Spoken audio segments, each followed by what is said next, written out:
Well, welcome. Let's continue talking about financial statements. In this case, we're going to review the four primary financial statements of the company.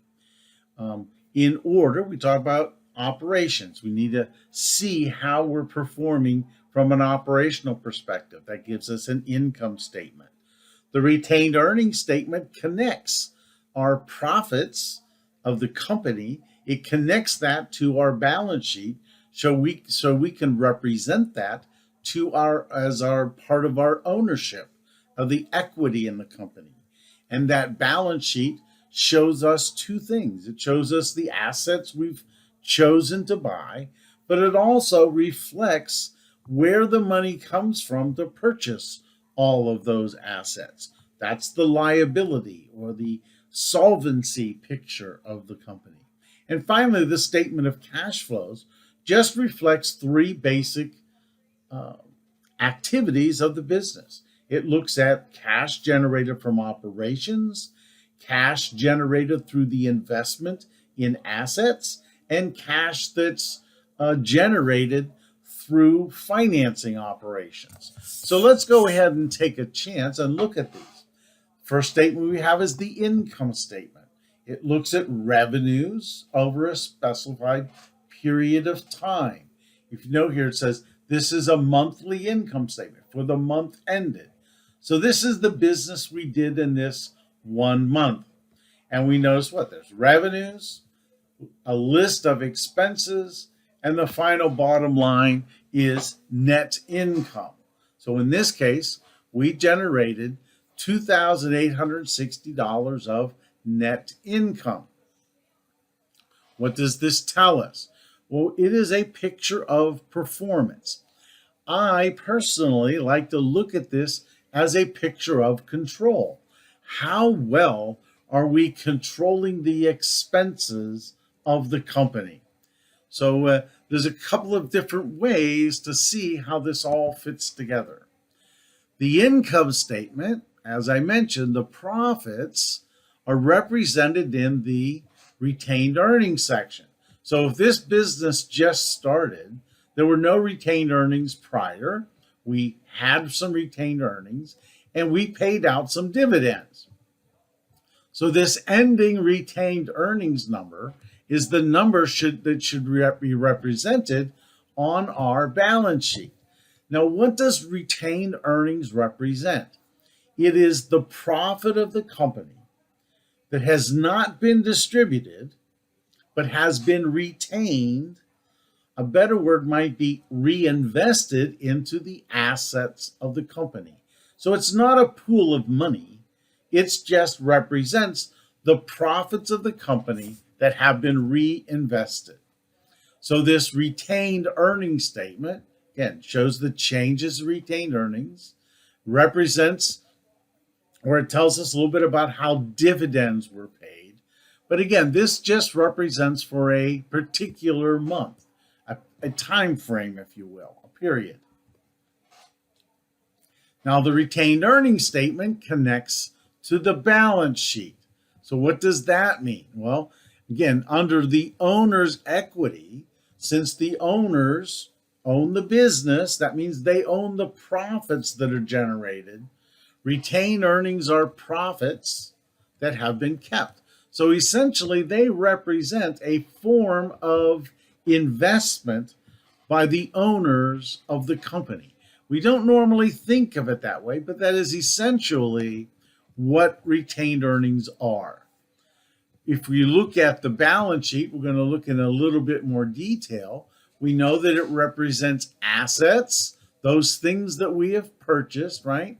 Again, this column, this section here, total assets, $21,910. This represents all of the things that I, as a manager, have purchased to operate this business. The second half, and again, this isn't a normal way to think of this, but it is a very good way to think about it. The second half of the balance sheet just tells me, where did I get the money to buy the assets?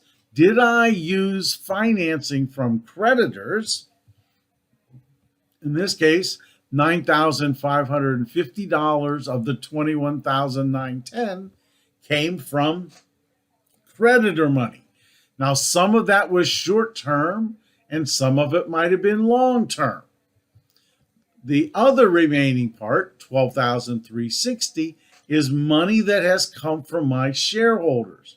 It either came from their purchase of stock or from their reinvestment of the profits of the company. So we now see that these are all connected together with each other. We had mentioned how these things all connect. Well, the cash of the company is reflected on the statement of cash flows. It's the bottom line here. These two numbers have to be equal. But more importantly, if you think about the cash flow statement, we're looking at the activities of the business. This business generated $5,700 from operations. They also spent $5,000 through investing activities. They bought some office equipment. They also did some financing. They issued some stock. They issued a notes payable. They borrowed some money, but they also paid out a dividend. So the net cash flow for this entire period was $15,200. And again, that shows the cash at the end of the period. So again, the nice part of this statement of cash flows is it really looks at the business itself. Again, we talked in a previous video about activities, right? These are the three activities of management. We want, as investors, as creditors, we want to know how's the company generating its cash flow. One of the things I would say that these numbers can be positive and negative. It can go up and down, right? However, you never want to have a negative number in your cash flow from operations. Surely you should be able to make money from the business that you're in. So this number here, in this case, this $5,700, if that number were ever negative, that would be a huge sign of problem for the business. So again, this is the statement of cash flows. Well, where else can we get other information? The annual report of a company is very important. What does it show us? There are four things that are most important. Number one is it talks about financial statements. It presents these financial statements in an audited format. What does that mean? There is an auditor's report. An independent CPA firm comes in and they review our work through the accounting. They make sure or try to assure us that the data that we presented on our financial statements is as close to perfect as we can get it. Two other things are important, though. One is the management discussion and analysis. This is where management tries to explain the financial statements. If there's something that went good, they're going to talk about that. We also hope that if they have something that is of concern, or if they had some challenges, they'll also discuss those and possibly what they're doing to rectify that. Another thing that's very important, and we frequently overlook when we read annual reports, are what are referred to as the notes to the financial statements. As you're probably aware, there are agencies that require us to perform in certain ways when we're doing accounting work.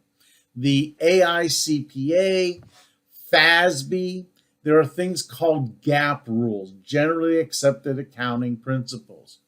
Well, even though we have these rules, you don't always have to choose the same methodology. For instance, you can change the way you do inventory. You can change how you account for some leases and some borrowing and how you manage the company. And the way you do that, right, the way you do the business, because it can be different from other companies, we have to tell the public how we calculated the numbers. And that's what these notes to financial statements are all about. They really just tell us what went on inside the company. So again, just to kind of review, the management discussion and analysis talks about the good things and the bad things that happen in the company. The annual review, as far as the notes, right? This is how they clarify the statements. They give us additional detail, if you will, help us to understand. And finally, the auditor's report just is their opinion as to the fairness of the presentation, right? So again, this is a very important aspect. Any company that is publicly traded has to have independently audited financial statements. So again, that's kind of our overall review of what financial statements are all about. In coming videos, we're going to talk about how we create them, right? How do we then analyze those things that are inside these statements? I look forward to seeing you next time.